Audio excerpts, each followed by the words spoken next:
What would you do if the person you trusted most walked through the door wearing a stranger's clothes and told you with a straight face, "You know what I did"? This isn't just a story about betrayal. It's about the night one man's marriage ended in a single sentence, and the choices he made afterward that would change not just his life, but the lives of everyone connected to her lies. Stay with me, because what unfolds will shatter friendships, expose secrets, and prove that sometimes the quietest revenge is the most devastating. You're watching Cheating Stories 7. Don't forget to like, subscribe, and share your thoughts in the comments.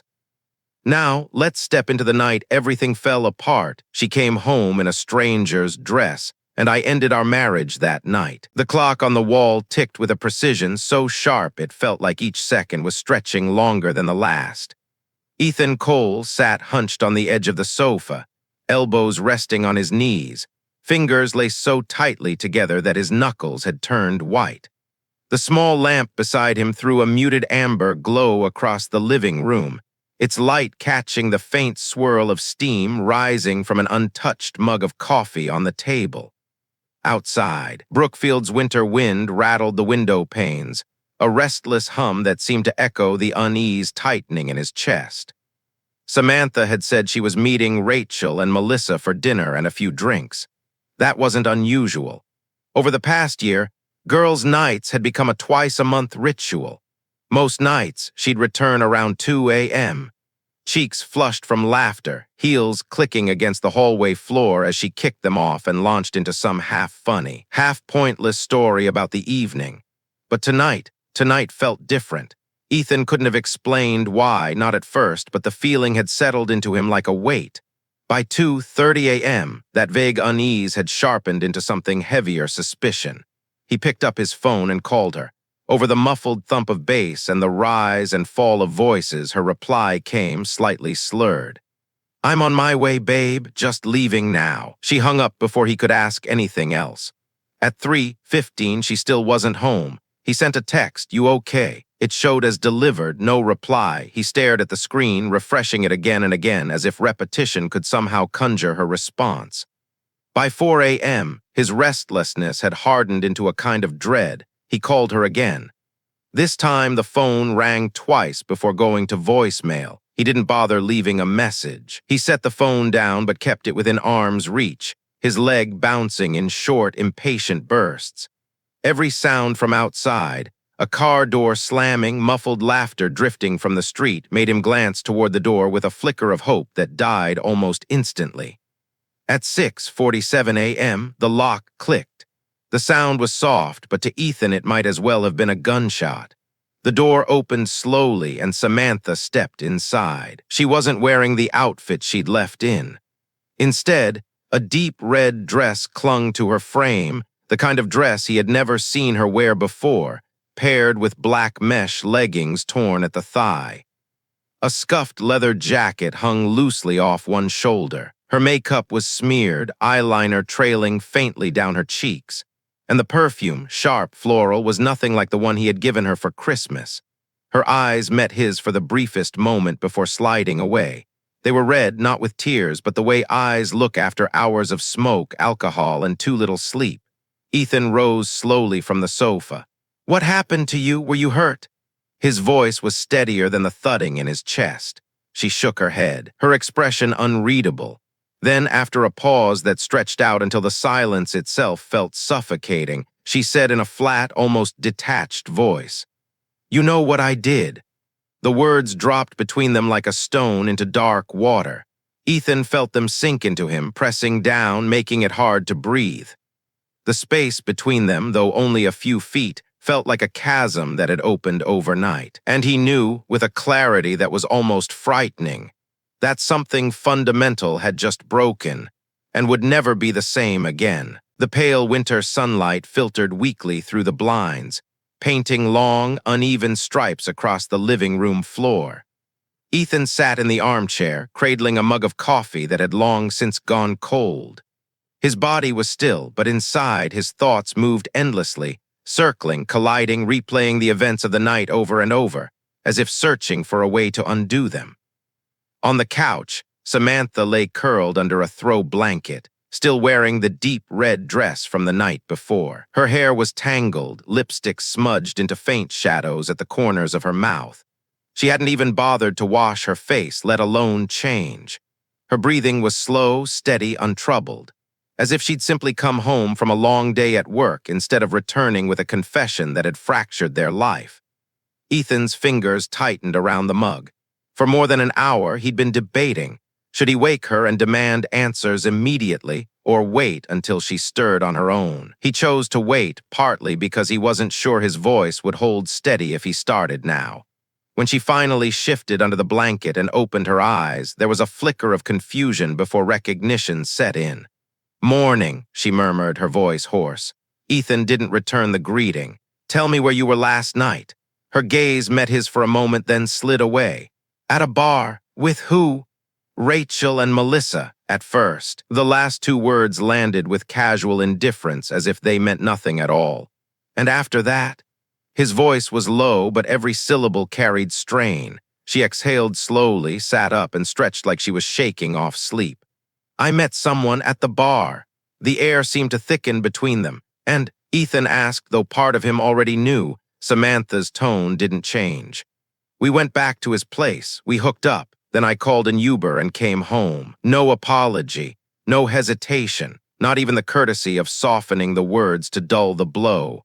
Ethan stared at her, and in that long, heavy silence, pieces of the past began snapping together in his mind. The late nights, she claimed, were girls only. The messages that ended abruptly when he walked into the room. The time she insisted on keeping her phone face down. He had dismissed them all, told himself there was no reason to doubt her. Now, sitting across from her, he realized how much he had lied to himself. He set the mug down with deliberate care, the soft thud loud in the quiet. "You've crossed a line we can't come back from." For a moment, he thought he saw something, regret maybe, flicker in her eyes, but it was gone in an instant. She simply shrugged, as if to say what's done is done. Ethan felt the distance between them expand, not in feet, but in a way that no conversation could bridge. The woman in front of him no longer felt like the one he had married. And the truth was, she probably hadn't been for a long time. The shower came on with a hiss, followed by the steady drumbeat of water against tile. Ethan waited until the bathroom fan whirred to full volume before he moved. He crossed the living room and lifted Samantha's phone from the console table where she had tossed it without a second thought. The device felt cold in his hand, heavier than it should. He brought it back to the armchair by the window, sitting with the kind of stillness that comes when you've already decided what you're about to do. Face ID did not resist him. The screen unlocked like a door someone had forgotten to lock. At first, he didn't know where to begin.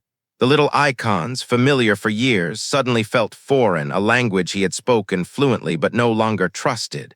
He opened messages. The top conversation was a group chat labeled girls. Rachel and Melissa were in it. The most recent entry, a photo from earlier that night, all three women at a booth under colored lights. Samantha's smile was tilted toward the camera, the kind of smile she used when she knew she was being watched. Beneath it, a single line from her to Rachel, timestamped 2:41 a.m. "Last night was perfect. No context, no name, just perfect." Ethan took a screenshot, then another of the entire thread. He opened his email, composed a blank message to himself, attached the images, and hit send. The simple, methodical motion steadied him. Back in messages. He scrolled. Several threads looked trimmed, conversations ending abruptly, entire months missing after curt goodnights. He tapped on one contact labeled M. Only one message remained, Samantha asking if he was around Thursday. The reply bubble was gone. In recently deleted, nothing. He switched to photos. The camera roll showed scattered selfies from bathrooms and car backseats, but nothing from last night. He opened albums, then the hidden folder. Locked. He tried the same passcode she used for everything. It opened to a blank grid. Either she had been careful or she had already cleaned it. In mail, he found rideshare receipts, delivery app confirmations, a subscription she'd meant to cancel. He searched Uber. A receipt from 6:18 a.m. appeared, pick up in a neighborhood he didn't recognize, drop off at their address. He tapped the map and zoomed in. The street name was unfamiliar, a wedge of town he only ever passed by. Another screenshot sent to himself. In her banking app, a charge just after midnight appeared, at a bar across town she had never mentioned. Another at 1:57 a.m., to a liquor store within walking distance of that unfamiliar street. More screenshots. The movements were mechanical now, like documenting the aftermath of a crash he hadn't witnessed but knew the cause of. From settings, he opened privacy, then location services, then significant locations. The phone asked for her passcode. He entered it. A list unfolded. Last night, a neat cluster of red pins around that unknown street. Duration, 1 hour, 53 minutes. He took a photo of the screen with his own phone. His reflection hovered faintly in the glass like a ghost looking down. In notes, he found grocery lists, a half-finished budget, and one page titled Rules. 3 bullet points. No children, no repeats, no names. They had been written months ago but edited recently. It took him a few seconds to understand. They were rules to keep one part of her life from contaminating the rest. He forwarded the note to himself. A shadow moved under the bathroom door as Samantha shifted. Ethan returned the phone to the console table exactly where he'd found it and sat. The shower was still running. Steam was already muscling its way into the hallway. When the water stopped, the door opened. Samantha emerged wrapped in a towel, another twisted around her hair. She didn't look surprised to see him awake. She didn't look ashamed. "Do we have to talk now?" she asked. "We do," he said. She rubbed moisture from her collarbone and waited. "I have questions," he said. "I want answers, plain, no deflections, no jokes." She shrugged. "Okay, who is he?" "I told you, a guy at the bar. What's his name?" "I don't know," she said flatly. "I didn't ask." Her voice made it sound as if he were being unreasonable. Anger rose in him, hot, then gone like heat lightning. "Was it the first time?" She hesitated, towel squeaking in her hands. "No. How many times?" She looked at the ceiling as though counting stars. "I don't count, it's not like that." He nodded once. The confirmation didn't change anything. It only arranged the pieces into a colder, sharper picture. "Did Rachel know last night?" "Rachel minds her business," she said. "So should you. You left in one outfit and came home in another. Where did the dress come from?" "A friend had it. I changed." "What friend?" Silence. She walked to the bedroom and closed the door. Drawers opened and shut. Ethan stayed in place, resisting the pull to follow her. The quiet pressed in again. When she returned, jeans and a sweater replaced the towel, her hair damp against her neck. She looked domestic, like a snapshot from a different life. "Why?" he asked, not expecting a redeeming answer, but knowing sometimes people confess by accident. She folded her arms. "Because I wanted to, because it felt good, because I needed something new. Because I'm tired of feeling like wife is a role with rules someone else wrote." The room sharpened. Ethan didn't argue. He only recognized that the woman who had once left notes in his briefcase was the same woman standing here now. Both truths coexisted, and he could not build a life on that kind of split. He walked past her to the bedroom. From the closet, he took down the fireproof box with their passports, marriage certificate, and old documents. He gathered what was his, placed them in a bag, along with his laptop and a framed photo from their move-in night, not to keep, but to make sure it wouldn't be broken in some argument he wouldn't have. At his desk, he confirmed the emails to himself had sent. He moved the screenshots, the receipts, the rules note into a private cloud folder. He typed an outline for an attorney. Night out, ignored calls, confession, prior incidents implied, evidence attached. Samantha hovered in the hallway. "You're really doing this," she said, as if surprised he wasn't reading from a script she could interrupt. "I am. This isn't necessary. People work through things like this." "Not this," he said, his voice certain enough to silence her. He put on his coat, heart steady, calm, another name for a door closing. He set her phone upright against the lamp where she'd see it later. "I'll come back for the rest, not today. Don't contact me unless it's about logistics." She didn't say "I'm sorry." She didn't say anything. And in that silence, Ethan recognized she understood strategy as well as he did.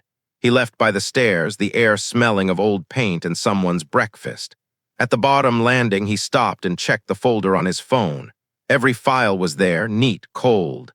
Outside, the sun had climbed just enough to unfreeze the edges of puddles. The day ahead wouldn't be simple or quick, but it would be precise. He would gather every fact, not to punish in rage, but to make choices that would never be undone by doubt. The living room felt smaller than usual, as if the walls had crept in overnight, squeezing the space until the air itself felt heavier. Ethan stood near the window, one hand resting against the cool sill, the other curled into a fist at his side. Samantha sat cross-legged on the couch, scrolling absently through her phone. She could have been checking the weather or deciding on takeout. It was absurd, two people in the middle of a marital implosion, pretending to occupy the same room for ordinary reasons. He had been holding his questions in for hours, waiting for the right moment. But there was no such thing. Moments didn't get handed to you neatly. You had to take them. He turned toward her. How long has this been going on? His voice was calm, but there was a sharp edge under the calm, like a blade kept just under the table. Her eyes flicked up from the screen for a split second before dropping back down. "What, this?" he said, the word like a small detonation. "You sleeping with other men?" She sighed, set her phone down on the armrest, and leaned back, arms loose, posture deliberately relaxed. "Do we really have to do this right now? We really do." The silence between them stretched, becoming brittle. She looked away, then back at him with an almost amused exhale. "Fine. No, last night wasn't the first time." The admission wasn't loud, wasn't theatrical, but it hit him like a door slamming in a dark hallway. "How many times?" he asked. "I don't count," she replied, with a shrug so casual it might have been about forgetting to buy milk. "It's not like I'm having affairs, it's just what? Just blowing off steam." She said it as if she were talking about running or painting. "None of it means anything." Ethan let out a humorless laugh. "So I'm supposed to believe there's a version of marriage where that's fine. Plenty of people do things like this, they just don't talk about it." Her gaze sharpened, daring him to challenge the logic. He stepped closer, his shadow stretching over the floor between them. "Do Rachel and Melissa blow off steam too?" Her lips curved into something between a smirk and a warning. "Why do you care?" "Because you spent last night with them before ending up at some stranger's place. And if you think I'm going to keep quiet while you and your friends play Russian roulette with other people's lives, you're wrong." She shook her head slowly, like a teacher disappointed in a stubborn student. "Not my job to manage other people's relationships." "No," he said, his tone tightening, "but it's my job to decide what kind of person I'm married to. And right now that job is getting very easy." Her eyes narrowed, a flash of heat in them. "You think you're better than me?" "I think I kept my vows," he said, his voice cold enough to fog the space between them. "And I think you've surrounded yourself with people who make you feel like breaking them is normal." For the first time, her composure cracked. A flicker of irritation, maybe even fear, passed through her eyes. "You're not seriously going to start contacting people, are you?" He didn't answer. The absence of an answer told her everything. "That's not your business," she pressed. "It became my business the moment you turned our marriage into a group project." He moved past her toward the hallway, needing space before his voice rose. In the bedroom, he opened the closet and stared at the half that wasn't his. Dresses in neat lines, shoes in their boxes, handbags lined up like trophies from a life he no longer recognized. From the living room, her voice carried. "If you try to blow this up, you'll regret it. People don't like their private lives aired out."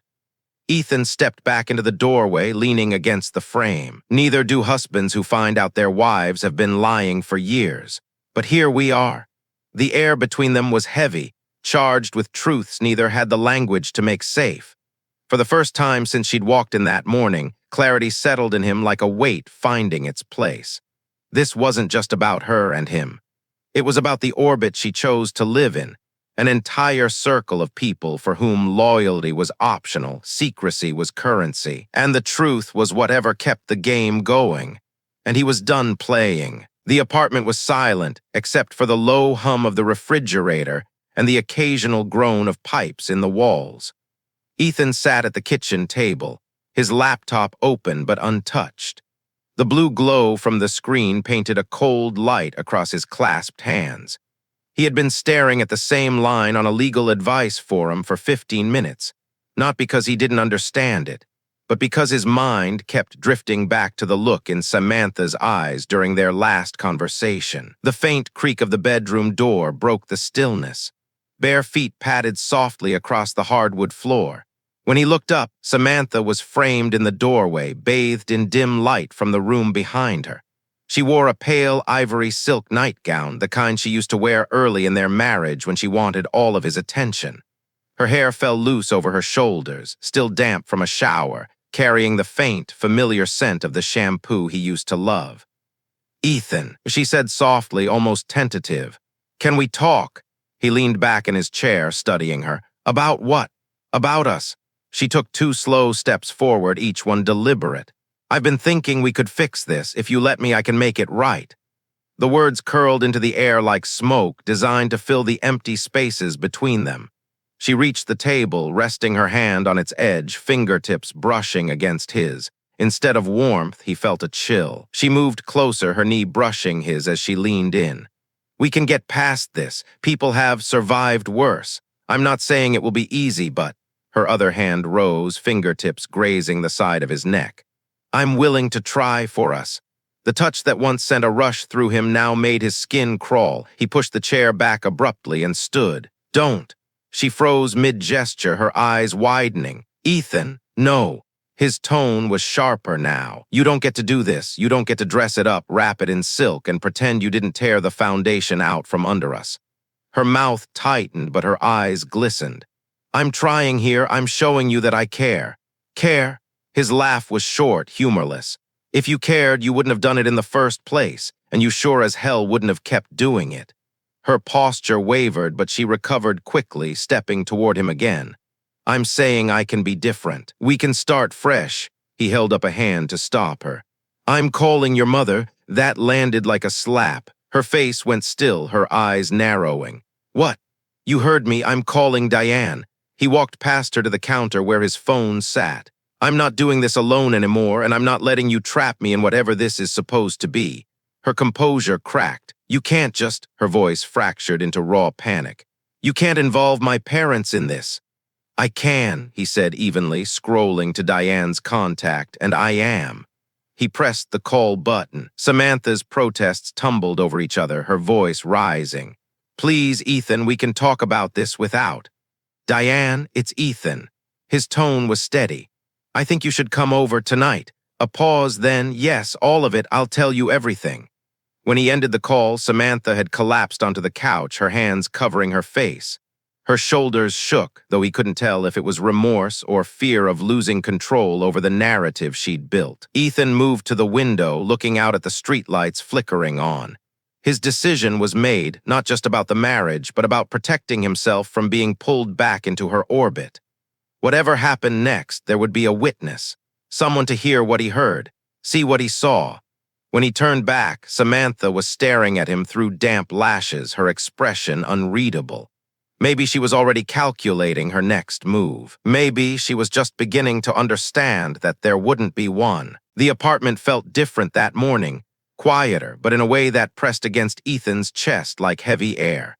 The conversation from the night before still hung in the walls, raw and jagged, too loud to ignore, too heavy to carry. He stood in the doorway of the bedroom, scanning the space he had once thought of as theirs. The unmade bed looked like a battlefield, pillows collapsed, blankets twisted and bunched in the middle. The dresser still held her perfume bottles, lined up in precise rows like soldiers on parade, untouched by the chaos that had torn through their marriage. Ethan reached up to the top shelf of the closet and pulled down a small suitcase. It had been years since he'd used it for more than a weekend trip, but now it felt heavier than it should, almost as if it understood the finality of what it was about to carry. He started with the essentials: shirts, jeans, the pair of boots that had carried him through countless miles. Every fold of fabric felt like a quiet declaration. This is mine. This goes with me. Samantha appeared in the doorway, her hair pulled back loosely, eyes still swollen. "What are you doing?" "Packing," he said without looking up. "For how long?" "Long enough." She stepped into the room, her bare feet silent on the carpet. "You don't have to do this. We can talk." "We've been talking," he said, zipping the first section of the suitcase. It's time to do something else. Her voice softened, almost pleading. Ethan, please, I can change. We can fix this. He paused only to meet her gaze. I'm not interested in fixing something you broke on purpose. Her tone shifted, pleading to sharp in an instant. So you're just going to run? That's who you are now. He moved to the dresser, pulling open the top drawer to retrieve his watch, cufflinks, and the pocket knife his father had given him. I'm not running, I'm leaving. The words landed between them with the weight of an unmovable fact. She scoffed, crossing her arms. You're pathetic. You think walking away makes you strong. You'll regret this when you're alone.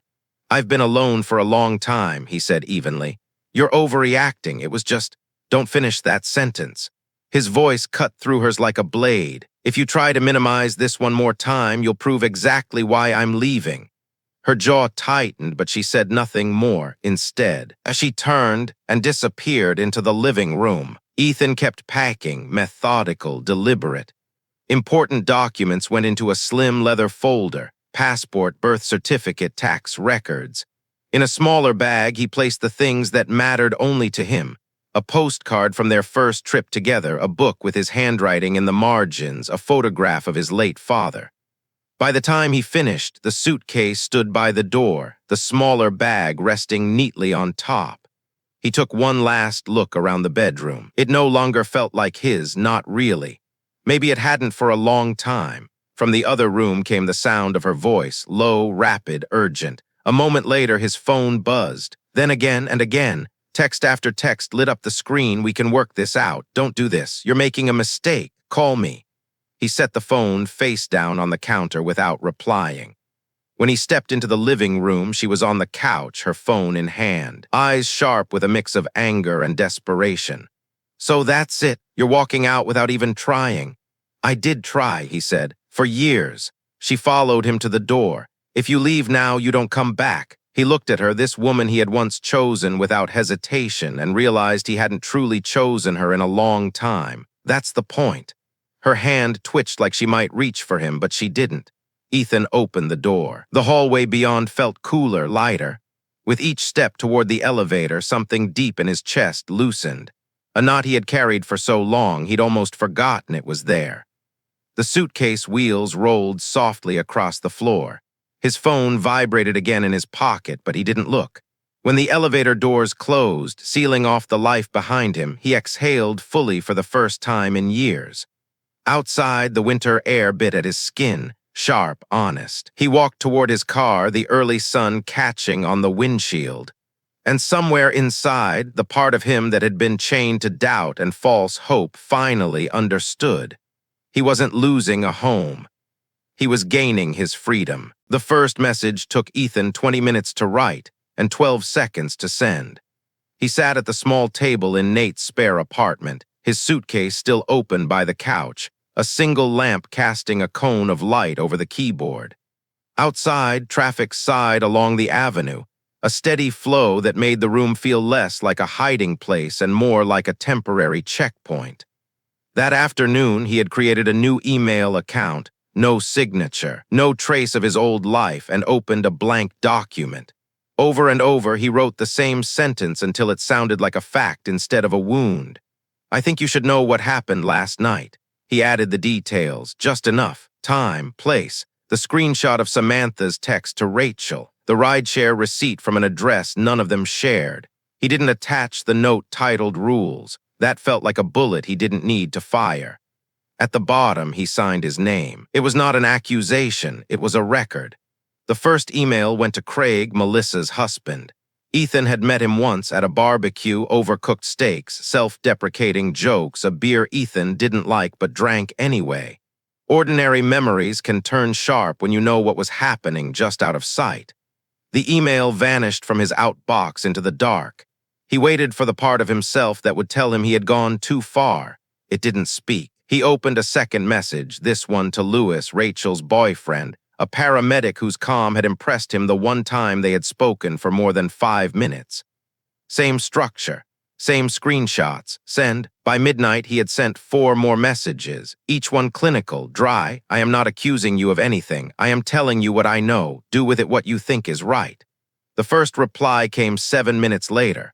Who is this? He responded with his full name, reminded the sender, Craig, of when they'd met. The next reply came faster. Do you have proof? Ethan attached the screenshots, sent them, and watched the status bar crawl across the screen.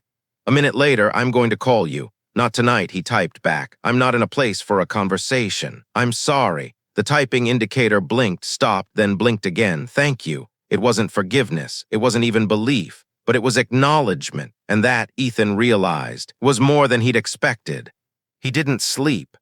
Messages came in waves, either instantly or hours later, the way pain sometimes works. Sudden, delayed, unavoidable. Lewis wrote at 3:12 a.m. I appreciate the heads up. Are you safe? Ethan replied yes, set the phone face down, and stared at the ceiling until pale light began to seep under the blinds. By morning, two of the men had asked to meet. Nate poured him coffee and eyed him over the rim of his mug. You don't have to go, Nate said. You've done your part. I know, Ethan replied, but if it were me, I'd want to look the person in the eye. Then meet somewhere public, Nate said, and don't rush leaving. The diner was small, its chrome trim dulled by time, the laminated menus curling at the corners. Ethan arrived early, choosing a booth with a clear view of both the door and the street. He ordered coffee and left it untouched. Craig arrived first, jaw tight, eyes shadowed with exhaustion. He slid into the booth and placed both hands flat on the table. Tell me exactly what you know. Ethan did, carefully. No speculation, no filler, only what could be proven, screenshots, the printed rideshare receipt with the address highlighted.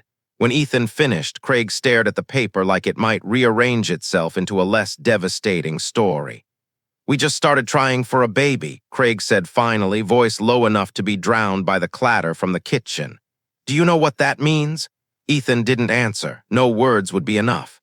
I'm sorry, he said instead, and meant it. Craig nodded once, folded the paper, and left without touching his coffee.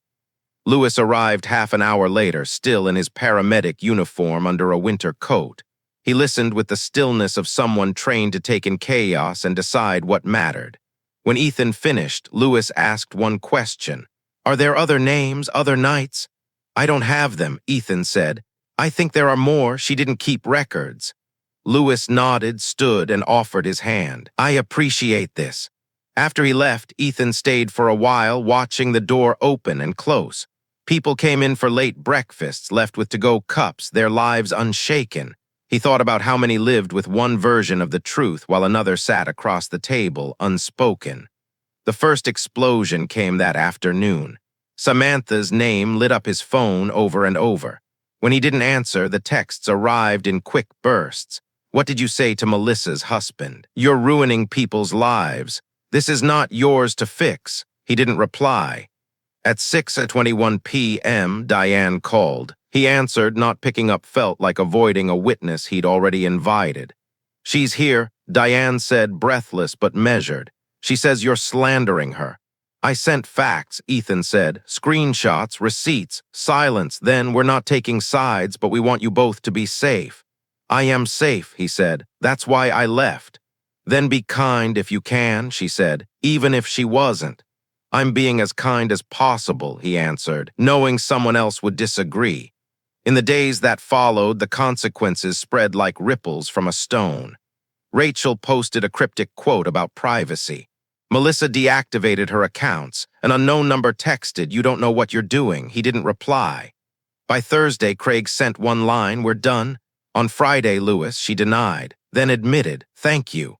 On Saturday, a new name appeared, Darren. He was dating a woman in the same orbit. His message was blunt, can we talk? I think there's more you don't know. Ethan's reply was just as sharp. If it's about me, yes. If it's about her friends, I've said everything I'm going to say. Darren persisted. It's about patterns, people hiding in groups so they can call it normal. You're not the only one who left. They spoke for 15 minutes.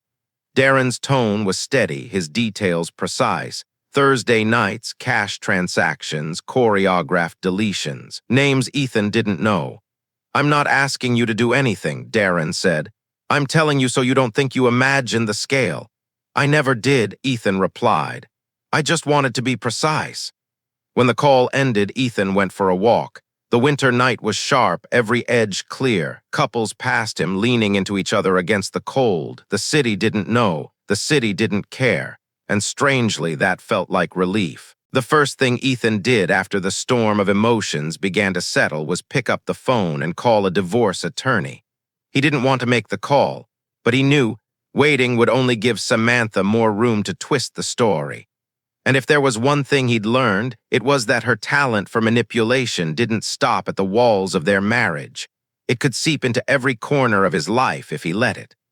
The receptionist's voice was calm, almost too calm, as she booked him for a consultation the next morning. That night, Ethan barely slept. He stayed at the table with his laptop open, sorting through old emails and scanned documents, marriage certificate, lease agreements, bank statements, screenshots of her text to Rachel. He built folders, physical and digital, as if he were laying bricks for a fortress. When he finally sat across from Daniel Price, his attorney, the man didn't waste time. "What outcome do you want?" Ethan didn't hesitate. A clean break, no reconciliation, no drawn-out drama. Daniel nodded slowly. "Then we keep it simple. No kids, minimal shared assets, and she's already admitted infidelity. Legally, that's clear-cut," but he leaned forward. "Don't underestimate her capacity to complicate this. Some people fight hardest when they've already lost control." Ethan didn't need convincing. The divorce petition was filed within the week. At first, Samantha was eerily cooperative, replying to her attorney's emails, signing preliminary disclosures, even offering to split the lease penalty. Ethan recognized it for what it was, a performance. She was playing the part of the reasonable spouse, keeping a door open for reconciliation. The moment she realized that door was welded shut, everything changed. Her replies slowed to a crawl. She forgot to send required documents. She missed scheduled calls. When she did show up, she was sharp, defensive, leaning into her attorney before answering even the simplest question. During one mediation, she sat with her arms folded, eyes fixed on the table. Daniel kept his voice steady. "Mrs. Cole, these are standard disclosures. Without them, we can't proceed." She shrugged, her lips barely moving. "Maybe I'm just not ready." Ethan stared at her. "This isn't about readiness, it's about stalling." Her lips curved in the faintest smile. "Maybe I just don't like being rushed." It wasn't the delay that cut deepest. It was the familiar feeling of being pulled back into her game. The same one where she controlled the pace, the rules, the exits. But Ethan wasn't the man who had waited on the couch that night for her to come home. Now, whenever she tried to bait him into an argument, he let Daniel answer for him. Privately, she escalated. Late-night texts swung between pleading, "We can fix this. Please just talk to me," and venom, "You're a coward for giving up." He didn't respond. He had deleted her contact photo. Now her messages were just gray bubbles stripped of familiarity. At the next meeting, her attorney floated the idea of marriage counseling before finalizing. Ethan shut it down before Daniel could speak. "No, this marriage ended the night she walked in wearing someone else's clothes. I'm not here to rebuild anything." Her attorney raised an eyebrow. Samantha's jaw tightened. From then on, her strategy shifted. She contested small, petty details: who would pay the last month's rent, whether certain items were joint property or personal. She even demanded to keep a set of furniture Ethan had bought before they were married. It wasn't about the furniture, it was about keeping him tethered. After one of these sessions, Daniel caught him in the hallway.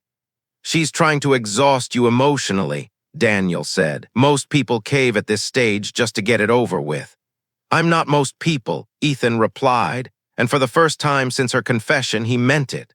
Weeks stretched into months.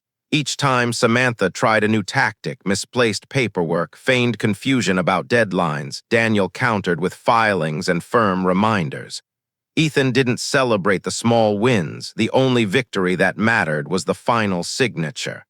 One rainy Thursday, Daniel called. "We've got her agreement to sign." She stalled as long as she could, but we're at the end. The signing itself was almost too quiet. No raised voices, no last-minute speeches, just the scratch of pens against paper. Samantha signed first, her eyes avoiding his completely. Ethan followed, his signature deliberate and sharp.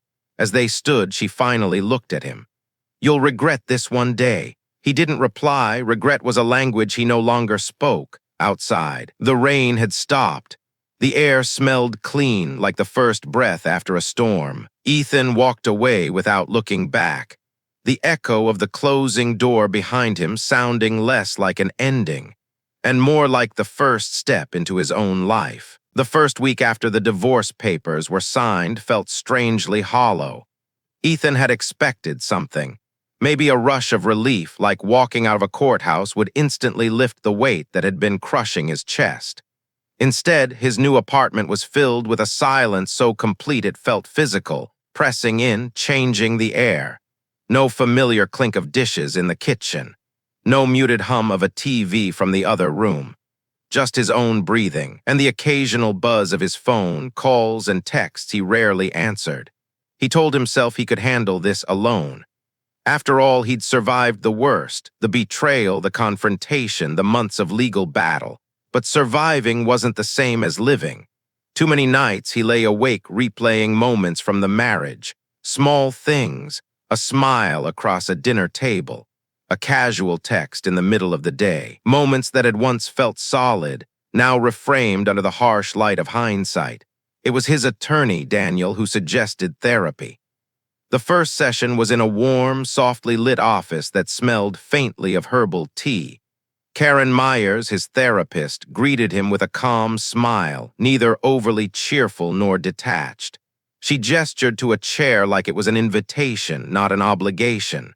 The first session was awkward. Ethan wasn't used to talking about his feelings in a way that made him feel exposed. He'd been raised to push through, to keep moving, to fix things alone. But Karen's questions were patient and precise. "What do you want to get out of therapy?" she asked. He thought for a moment.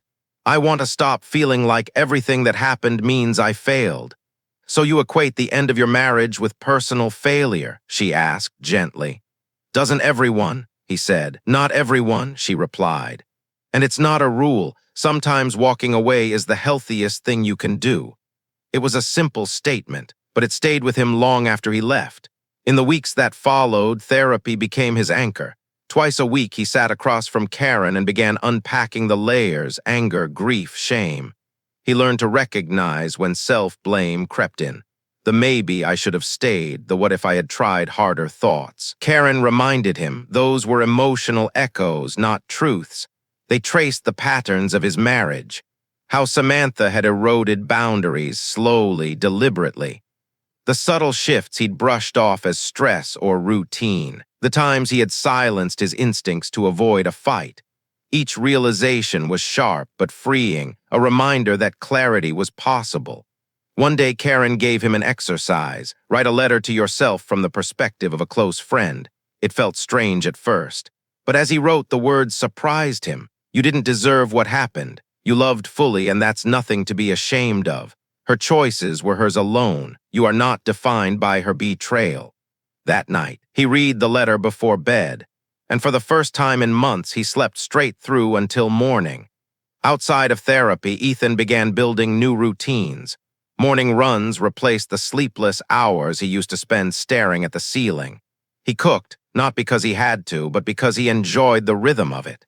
He reached out to friends he drifted from, keeping explanations short, then steering conversations toward the present. Slowly, something shifted. The anger that had once burned constantly became just a memory, sharp but no longer controlling him. The shame that had clung to him like a shadow began to loosen its grip. He could think about Samantha without feeling like the air had thinned. One afternoon, Karen asked, "When you picture the future now, what do you see?" He smiled faintly. "Something open-ended. For the first time, I don't feel trapped in a story someone else is writing for me." Therapy didn't erase the past. It didn't make him immune to hurt, but it gave him tools, ways to pause, to breathe, to choose his reactions instead of being ruled by them. And in those tools, he found something unexpected: ownership. Not of Samantha's actions, but of his own life. By the third month, Ethan understood something essential. Leaving hadn't been the end of his story. It had been the beginning of the part where he finally started living for himself. And that, he realized, was the truest form of revenge he could have taken. The courthouse smelled faintly of paper and coffee, an odd mix of bureaucracy and routine. Ethan Cole arrived early, dressed in a charcoal suit he hadn't worn in years. the same suit he'd bought for his sister's wedding. Today, it felt heavier, as if the fabric itself carried the weight of every broken promise that had led him here. Samantha arrived 15 minutes late. Her heels clicked across the polished tile, each step crisp and deliberate. She looked immaculate, hair perfectly styled, lipstick in a sharp shade of red. Anyone passing by might have mistaken them for two professionals about to close a business deal, not two people about to dismantle a marriage. They didn't speak. Ethan focused on the quiet scratching of a clerk's pen in the next cubicle, the low murmur of other couples finalizing their own endings. No one here was celebrating. When their case number was called, they stepped into a small office. The clerk barely looked up, reciting the process in a voice stripped of all emotion. You'll each review the agreement. If everything is correct, sign at the bottom. The court will process the dissolution within 10 business days. Ethan read through the document carefully, even though he'd already reviewed it twice with his lawyer. Property division finalized. Bank accounts closed and split. No alimony, Samantha had agreed, whether out of pride or because she wanted this done as much as he did. He signed first. The signature looked unfamiliar to him, sharper, more deliberate, as though another version of himself had taken over. He slid the papers across the desk. Samantha hesitated for the briefest moment, then signed with a flourish that felt almost performative. The clerk took the papers, stamped them, and filed them away without ceremony. "That's it," she said. "You're done." 2 words. 15 years. Over. Outside, the morning sky was overcast, the kind of gray that blurred the edges of everything. Ethan stood at the top of the courthouse steps, watching people pass, some rushing to work, others carrying coffee cups, none of them aware that the man in the charcoal suit had just closed an entire chapter of his life. Samantha brushed past him without a word, walking toward a waiting rideshare. The door closed, the car pulled away, and she was gone. No backward glance, and no final look. Ethan drew in a deep breath. The relief was subtle, just a faint loosening in his chest, but it grew with each step he took away from the courthouse. The years of suspicion, the long nights of wondering where she was, the exhaustion of fighting over details, all of it began to lift. Yet an emptiness remained. It wasn't her absence he felt. It was the absence of what he had once believed their life to be. He knew time would fill that space. New routines, new faces, maybe even new love. But for now, it was simply space, and space was enough. At the bottom of the steps, he stopped. He didn't need to look back. The papers were signed. The marriage was over. And for the first time in years, the future was his alone to shape. News spreads in strange ways. Sometimes it's a whisper passed in the dim light of a bar. Sometimes it's a message that lands in someone's inbox like a grenade, silent until it's opened. In the weeks after Ethan exposed Samantha's affairs, he learned just how far one truth could travel. The first call came from Mark Lawson, a man Ethan barely knew, tall, soft-spoken, the boyfriend of one of Samantha's closest friends. His voice on the phone was brittle, each word sounding like it might splinter. "I got your message," Mark said. I didn't believe it at first, thought maybe you were just trying to hurt her, but then I checked her phone. There was a long pause. You were right." Ethan didn't ask for details. He could hear them in Mark's voice, the disbelief already hardened into resignation. Before hanging up, Mark added something that stayed with him. "You didn't ruin my relationship." "She did. You just told me the truth." A few days later, an email arrived from Tyler Grant, the husband of another woman in Samantha's social circle. It was short, almost clinical. "I confronted her. She confessed. Thank you for letting me know. I'd rather hear it from you than spend another year living a lie." Not everyone was grateful. One boyfriend replied with a string of furious texts, accusing Ethan of meddling, of trying to destroy lives that weren't his to touch. But even in his anger, Ethan caught the tremor underneath, a doubt that would keep gnawing at him. Truth doesn't always take root right away. Sometimes it needs to sit in the dark before it breaks through the surface. Through it all, Ethan felt no triumph. This wasn't vengeance in the way people imagined. There was no satisfaction in watching relationships crumble. If anything, he felt a grim heaviness, knowing his revelations had pulled others into the same cold water he'd been forced to swim in. But he also knew this. Silence would have made him complicit. The lie wasn't his to keep. One evening, while sitting on the small balcony of his temporary apartment, his phone buzzed with a message from an unknown number. "I'm angry, I'm hurt, but I'm glad I know, thank you." No name, no signature. He didn't need either. He stared out at the city lights, thinking about how many people went to bed each night believing they knew the person lying next to them, and how many of them were wrong. The fallout had a strange effect on him. Watching other relationships fracture reminded him that betrayal wasn't some unique curse dropped on his life. It was everywhere, quiet and contagious, hiding under smiles at dinner parties. It was sobering, and oddly it was freeing. He wasn't alone. None of them were. They were part of an unwilling fraternity, bound by the same wound. By the end of the month, 2 couples had ended things for good. Others lingered in limbo, teetering between denial and inevitability. Ethan didn't follow up, didn't ask. He had delivered the truth. What they did with it was theirs alone.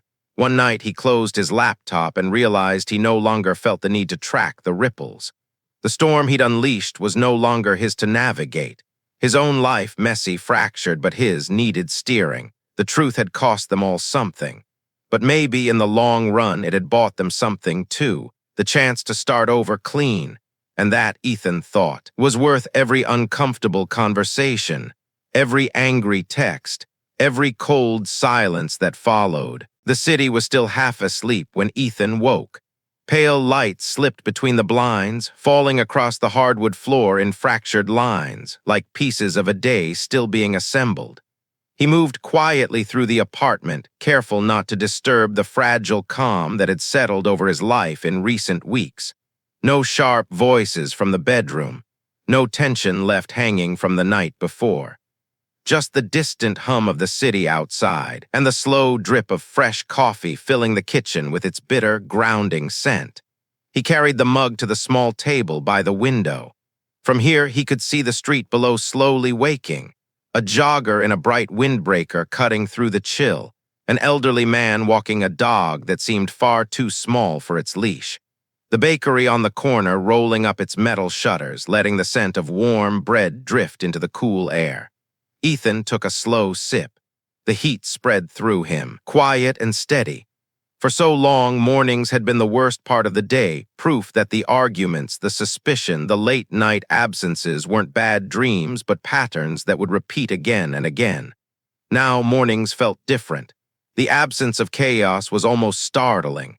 No need to glance at a phone left face down on the counter. No mental gymnastics to decode half-truths. The apartment was smaller than the one he had shared with Samantha. But it was his. Every object in it had been placed with intention. Every corner was free of shadows he didn't want to look into. He thought back to the months when leaving had felt impossible. How he had convinced himself it was better to stay, better to try harder, better to forgive one more time. Those months belonged to a man who measured his worth by someone else's attention. A man who feared solitude more than betrayal. Now, sitting in this quiet, Ethan realized solitude wasn't empty. It was space, space to breathe, space to rebuild, space to decide what would and would not be allowed into his life. The phone buzzed once on the table, a message from an unknown number. He didn't open it. Not every sound required a response. Not every door had to be opened again. He finished his coffee and leaned back, letting the sunlight warm his face. The past was still there, unchangeable, a shadow at the edge of his vision, but it no longer dictated the shape of his days. The bitterness had dulled, leaving something sharper, clarity. He didn't know exactly what would come next. There were no grand plans, no dramatic proclamations about reinvention, just the quiet certainty that from now on his life would be built on trust, self-respect, and the knowledge that walking away had been the most honest choice he had ever made. Outside, the street grew busier, voices rising, footsteps overlapping, the city shaking off its sleep. Ethan watched for a while, then stood, stretched, and opened the window wider. Fresh air poured in, and for the first time in a long time, he felt like his life was doing the same. And just like that, it was over. The marriage that had been built over years ended not with screaming, but with a steady, final choice, a choice to walk away and never look back. In the end, Ethan's greatest act of revenge wasn't destroying her life, it was reclaiming his own. Because sometimes the most powerful justice is simply refusing to be part of the lie any longer. What about you? If you were in his place, would you have confronted her the same way, or walked away without a word? Share your thoughts below and let's talk about it. This is Cheating Stories 7. Thank you for watching. Don't forget to like, subscribe, and hit the bell so you never miss another story.